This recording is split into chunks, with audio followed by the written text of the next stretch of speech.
Some housekeeping related to summoning. With this update, it wasn't mentioned in the Fate channel, but they added the hero check feature to the summoning session itself. That's nice. Additionally, beginning with this banner, more permanent 5-star heroes have been retired into that 4-star special raid group, everyone up to update 5.2. Last, next banner is for Choose Your Legend 7. I would highly suggest waiting to see what Brave Soren, Male Robin, Female Corin, and freaking Govig have to offer. Now, we've gone through Double Summer banners, another engaged group, and the last-ditch effort to bait out orbs will be the Invitation to T seasonal banner. This is replacing the spot the Thief seasonal held last year. I'll be referring to these ults as Teatime ults because that's what a lot of titles and weapons are named after, and this is a pretty spicy banner. You can get limited time ults for Ferdinand von Ayra, Sigurd, Lysithea, and Harmonic Ayra and Mercedes. We have a couple crazy effects on this banner, including the return of the OG infamous Ragnar Astra user. We'll talk about all the new skills plus unit stats and go over some general build ideas and playstyles. Now, the 4-star focus unit is Teatime Ferdinand. You can get him at 4-star or 5-star rarity. Ferdy is going to be a green flying mage with 40 HP, 42 attack, 45 speed, 21 defense, and 25 resistance. He has an attack super boon and has some of the best offensive stats for a mage flyer. As usual, defense and res will take a hit, and Ferdy won't have a lot of staying power if he gets touched. For old skills, we have Rally Speed and Res Plus, Speed and Res Rain 3, which is good, and then Wind Sweep 3, back again already. We just got Zephyr, who's a flying mage who can utilize Wind Sweep, and Teatime Ferdinand basically employs these same tactics.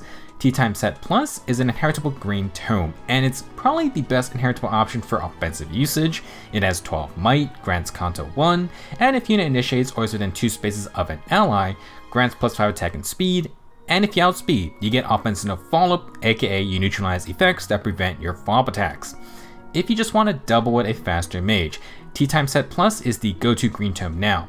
We don't have an arcane option yet, and we're getting another green inheritable in the Tempest Trials, but Teatime Set is definitely the better option for pure offense. Like Zephyr, by having offensive follow-up, you counteract the follow-up penalty on Wind Sweep. This lets you double foes while preventing their counterattacks. That is ideal for the super squishy flying mages. As a bonus, you get Kanto 1. This lets you retreat a little bit, and you don't need far trace unless you want higher Kanto move potential. Teatime Ferdinand comes with a rather well put together base kit. You can replace the rally assist if you want. Otherwise, game plan is simple. Initiate with great attack and speed, double safely into physical damage enemies, and then Kanto way to retreat. Ferdinand must win speed checks to do this, so stack pure attack and speed. Speed and Res Rain is a nice consistent boost. We are getting an attack and speed catch 3 Sacred Seal with the Tempest Trials, so you can use that. Otherwise, Blade Session, attack and speed solo work fine. You could also run Heavy Blade since Ferdinand cannot proc a special with this setup. With Heavy Blade, you can at least get a Glimmer, Moonbow, or Ruptured Sky on that second hit. For some alterations on this banner, you are getting Desperation 4, and this is actually a new option that can replace the Wind or Water Sweep build. It's going to proc thanks to offensive follow-up on the weapon, and Desperation 4 works at full HP if you move 2 or more spaces to initiate. This would let Ferdy double magic foes immediately, but the trade-off is that he does not get the kill. He is now open to counterattacks. You could try Remote Sparrow, but that's only 30% DR, and Ferdinand has no other defensive perks. If anything, I would at least stack DR with a B skill like Guard 4 or Brash 4. You could run those with the Desperation Sacred Seal, but then you're going to need to get hurt, and you're just losing out on more stats. Now, you may have noticed that Ferdinand's kit is a bit similar to Spring S's new refine. He doesn't have full fire sweep, but the idea of safely attacking then having Kanto can help set up flyer mobility skills. Guidance 4, Soaring Guidance, Air/Ground Orders, even Demon Res Smoke for Pathfinder. Ferdy himself can also run warping skills like Oath 4, Aerobatics, or Flyer Formation. Overall, Teatime Ferdinand, solid 4-star focus unit, not doing anything too crazy, but Teatime Set Plus is a pretty good weapon to work with, and we are getting more and more skills for ranged flyers to utilize. If the Arcane Green Tome is offensive or just speed focused, Ferdinand's going to be in a pretty good spot. Next up is Teatime Sigurd, who will be a Blue Mage Cavalier this time. For stats, he has 40 HP, 46 attack, 31 speed, 35 defense, and 16 resistance. Sigurd has attack and defense super boons, both which are good to take. I believe Sigurd will join that group of mages tied for the highest attack in the game. Sigurd also has no resistance, but he has ways to avoid magic damage. His defense is going to be used, however, depending on how you want to use Sigurd, that honestly may also not matter. Same kinda goes for speed. For old skills, Sigurd has 0 res 4, extra damage and guard if the foe has res debuffs. Sigurd doesn't have any debuffing in his kit, so you're gonna need other sources. Now, his tome is the Knightly Manner, 14 might, accelerates specials, and if Sigurd has more than 25% HP, he gets plus 5 to all stats, a free follow-up attack, and deals on-hit true damage equal to 15% attack. If the foe uses sword, lance, axe, tomes, staffs, dragon stones, or beast damage, then Sigurd prevents their counterattacks. I would just think of this as he gets fire sweep against everything except bows and daggers. Overall, it's a very simple weapon, slaying stats, free follow-up, and bonus damage. The main aspect for Sigurd is that fire sweep effect against most threats. Seems to be a popular tactic as of late. It would be a shame if a certain legendary hero countered that completely. Now, anyway, Sigurd will need to fight bow and dagger users fairly, but he has that higher base defense plus some extra measures. Now, Sigurd doesn't necessarily need to win those fights because he has Chivalric Aura. This is essentially Holy Knight Aura, but better. At start of turn, Sigurd gets times pulse, and this is a 2 cooldown special, plus Sigurd has slaying, so that means it's pre-charge every turn. It boosts damage by 25% attack. After combat, if it procs, grants plus 6 attack and plus 1 movement to all of Sigurd's teammates. It works even if Sigurd dies. Instead of the 4 movement, Sigurd will get times pulse. He is a ranged cav this time, so it's fine, and it even means Sigurd can tag units behind the front line if not protected. Just like Legendary Sigurd, if you were to use this Teatime ult on a defense team, you kinda don't need him to survive necessarily. He can kinda just suicide in, instantly proc Chivalric Aura, and his team gains the extra movement. You're not gonna need Quick and Pulse this time, and if you wanted a second Legendary Sigurd, then here you go. Since the Legendary ult's release, we have since gotten Scowl on a couple dragons plus that A skill. Scowl can counter Sigurd's game plan, and if the dragon has guard, Sigurd may not necessarily get to recharge and proc the special in combat. This is a legit concern, and there's a couple pretty strong Farsight dragons out there who have Scowl. Now, unlike Legendary Sigurd, this ult can avoid counterattacks, so he isn't as gung-ho. However, he will need to fight bows and dagger users. Sigurd has okay base defense, but he also has remote sturdy. If unit initiates, grants plus 7 attack and plus 10 defense. You're also going to get 30% damage reduction for 1 hit. This is the defense variant of the remote A skills, and it gives Sigurd extra protection. Do need to be a little careful though, since archers and daggers have their DR piercing specials. Generally speaking, Teatime Sigurd basically just needs to attack, proc his special, and job kinda done. Now, that enables the rest of the team to get the extra movement, which can cause all kinds of issues. If that's all you care about, don't really need to do anything with Sigurd's build. However, since Sigurd has Fire Sweep for most attacks, he can survive, and that in itself can cause more issues. He could get Dance, which lets him target an enemy even further back. He could run Defensive from Smoke 3 to become a Pathfinder Beacon, which feeds into his whole team getting plus 1 movement. You could run Far Trace Concert to go with Pathfinder, although it also may not work. You could actually get around this with Escape Route 4, run that with Fury for self-recoil. That's going to proc Conta 1 effect on the skill. You could also apply other smoke debuffs for the team to follow up on. We talked about the flying mages with sweep effects being able to set up their fly mobility skills. Same idea for Teatime Sigurd and his plus 1 movement buff. In terms of combat, Sigurd's kit is pretty okay. 0 res 4 for extra damage, but you could run Attack and Res Menace to get a debuffing source.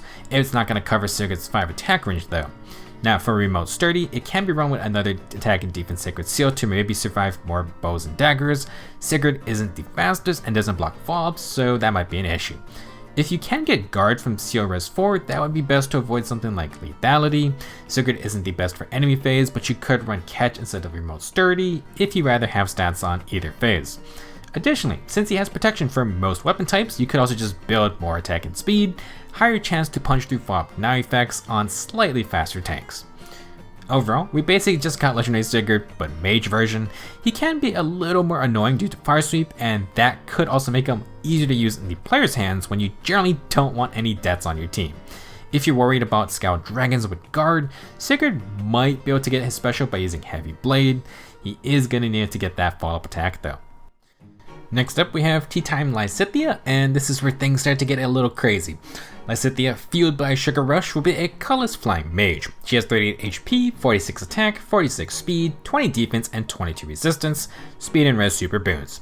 This will make Lysithea the highest attack and speed flying mage. technically tied in speed for fastest mage in the game, and she also ties for the highest attack among mages, although no super boon. Basically, Lysithea is gonna hurt a lot.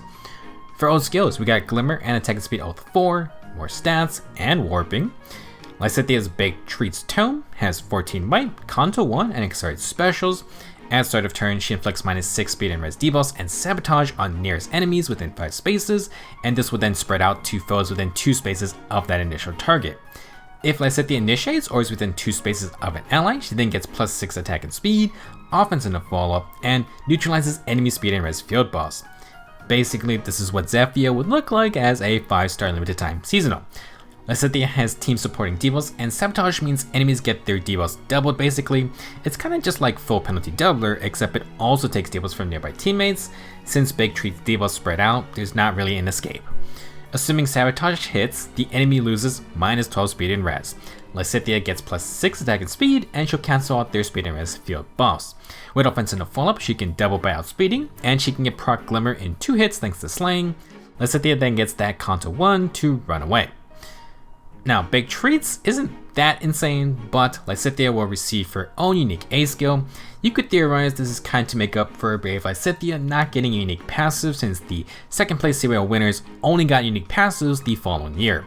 Most older CWL winners are also Legendary Lords, so they kinda just took their Legendary Lords' unique skills.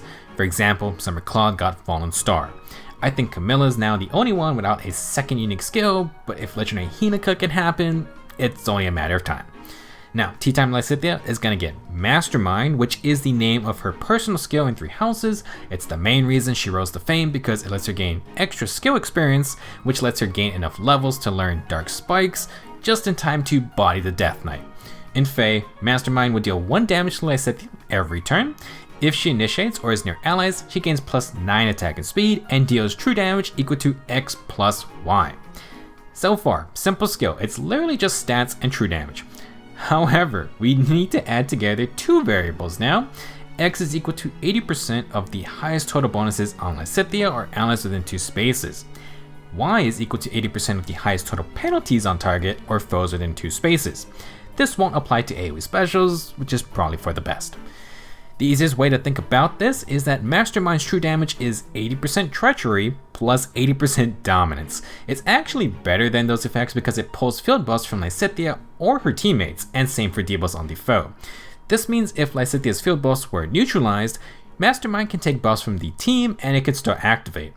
Let's say Lysithea or her team has full +6 field buffs and the enemy has full -6 debuffs.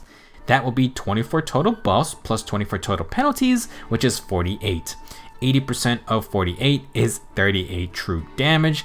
That is a single hit, and guess what? You can stack Mastermind with the actual treachery and dominance status effects. Dominance, I believe, is still gotten from 2 dual skills, however you can get treachery from Aegir. Aegir also has dual strike, and while tough to set up, can you imagine how disgusting brave attacks with Mastermind fully active would be? Have fun when Lysithea is on a team with Harmonic Ayra or Cordelia. It gets worse though because Lysithea brings Desperation 4 into the game. Honestly, this is going to be a pretty decent option for a lot of units. First off, it inflicts -4 speed on the foe at all times. At start of combat, if the user has less than full health and initiates, or the number of spaces moved when initiating is 2 or more, then the unit can make a follow-up attack before foe can counterattack. The normal Desperation effect now works at any HP as long as you're not at full health. However, there's a secondary condition that now works at full HP. You need to move 2 or more spaces. Warping does count.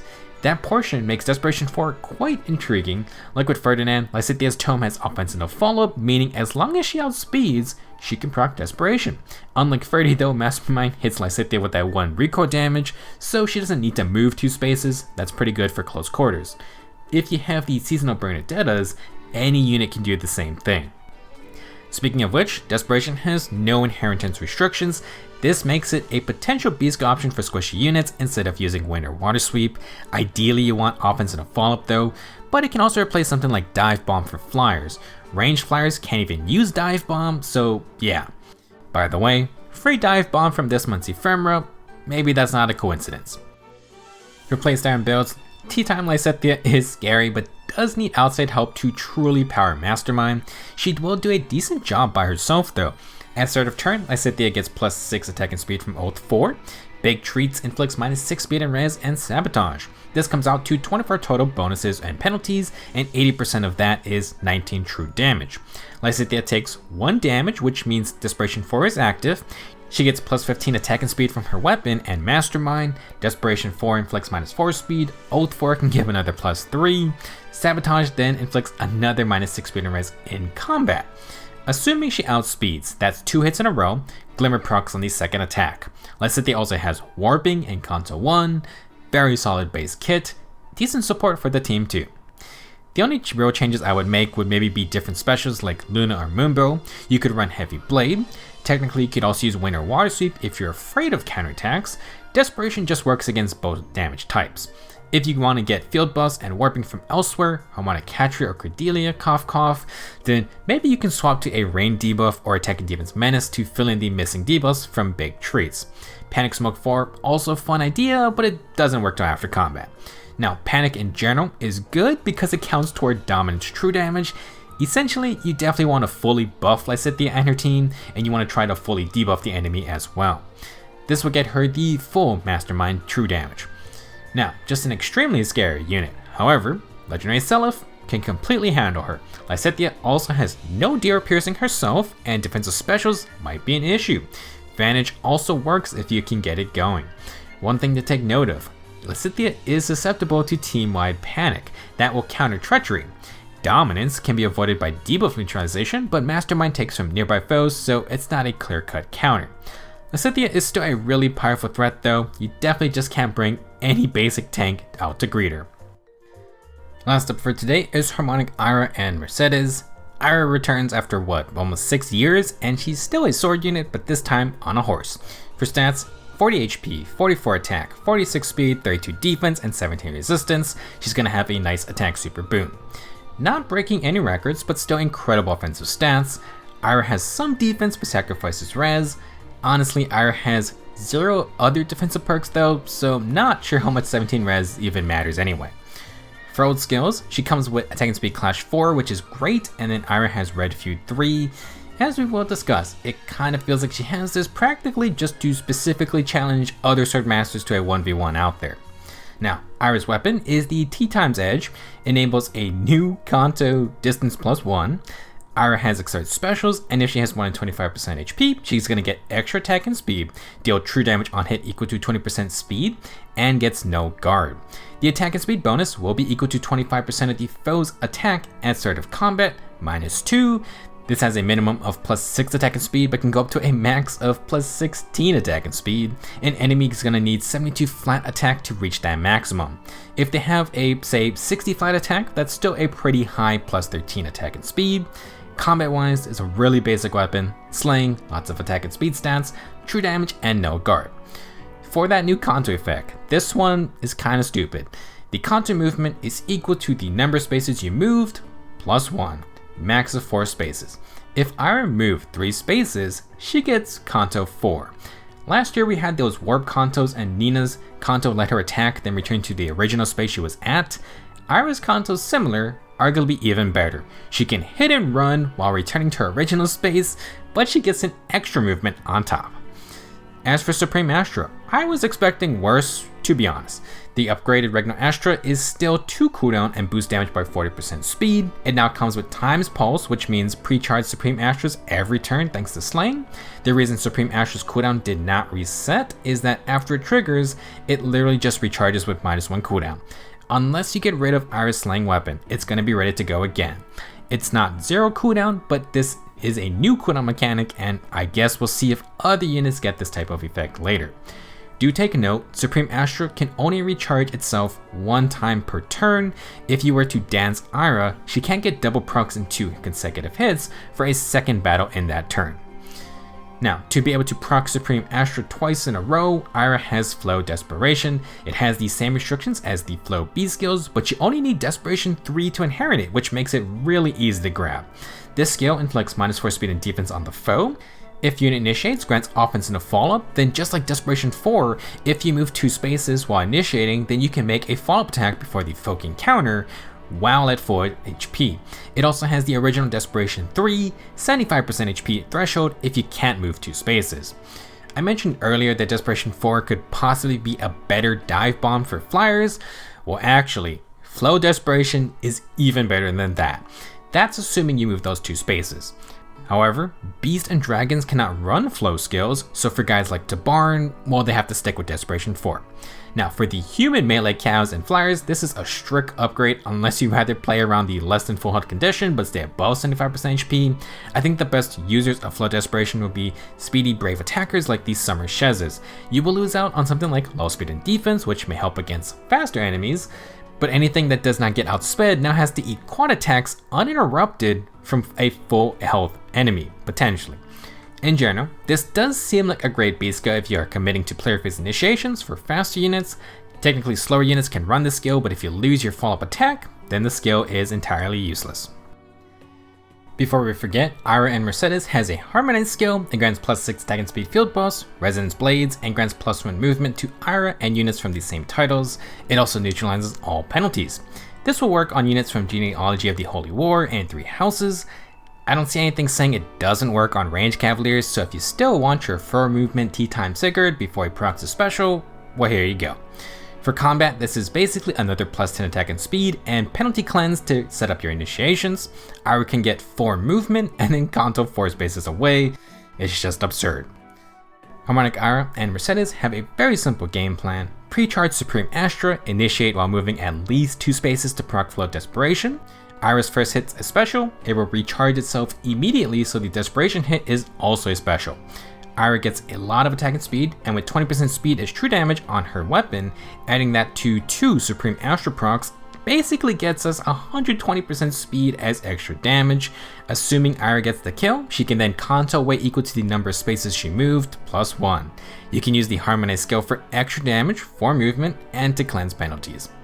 Some downsides. Ayra cannot pierce damage reduction. She also has no survivability perks at all. If 2 Supreme Astras fail to kill, or say Desperation is countered by Hardy Bearing, then Ayra is in serious trouble. She's not really a brawler, and she can't dodge stack like the typical Swordmaster. You could run Speed Smoke 4, but I wouldn't really leave Ayra to enemy phase if possible. Now, Ayra's unique trait outside the crazy recharging Supreme Astra is her insane Kanto distance +1. Let's say Ayra deletes some poor sucker. Like Teatime Sigurd, if you run Defense from Smoke 3 that gives her Pathfinder, you have ridiculous options to place Ayra to be your Pathfinder tile thanks to that Kanto effect. If you had used her Harmonic skill, you can have your teammates with the extra movement as well. If you really just want to hit and run and be annoying, Ayra could use Winter Water Sweep. She will at least get 1 Supreme Astra, but you're not going to get a double. Obviously, we're sacrificing damage, but Ayra's just going to kite back all the way to safety and even further. Another way to utilize this Kanto effect could be Gale Force. Teatime's Edge has Sling and no guard. You're going to need Heavy Blade and we lose special damage, but you could get the Gale Force action plus the large Kanto movement too. As for other skills, obviously any attack and speed booster is fine for Supreme Astra spam. I would keep Clash 4 since you need to move 2 spaces for Flow Desperation. As for Red Feud, this seems like a targeted skill with other Swordmasters. Ayra's throwing down the gauntlet. If she outspeeds, dodge is worthless and Desperation goes through. If you want to win speed checks against any color, you can instead run a Menace C skill. You may want to run Speed and Defense Menace rather than Attack and Speed because Teatime's Edge uses the foe's flat attack stat. Now, Ayra could also use Alarm strictly for the stat boost. She already will at least get Kanto 1. Overall, Harmonic Ayra is definitely a good unit. She brings her double Ragnar Astra playstyle with her as the Reborn Supreme Astra, and Flow Desperation lets her use both specials immediately. You can stop her with things like Scowl, but she has no guard as a partial insurance. If Ayra doesn't die, she just has an insane Kanto effect, which I think could be utilized in some cool ways outside the usual hit and run. That will be it for the new Teatime seasonal banner. Some very scary offensive units with a whole lot of sweep effects, extra movement, and some crazy firepower paired with 2 new Desperation skills. If you're planning on saving orbs or you just want more for COL 7, we have a Tempest Trials already going on. You can get Teatime Teo as the reward unit. Ayra is the boss, so yeah, that's gonna be fun. I'll talk about the Tempest Trials in the next video. Thank you for watching, and see you there.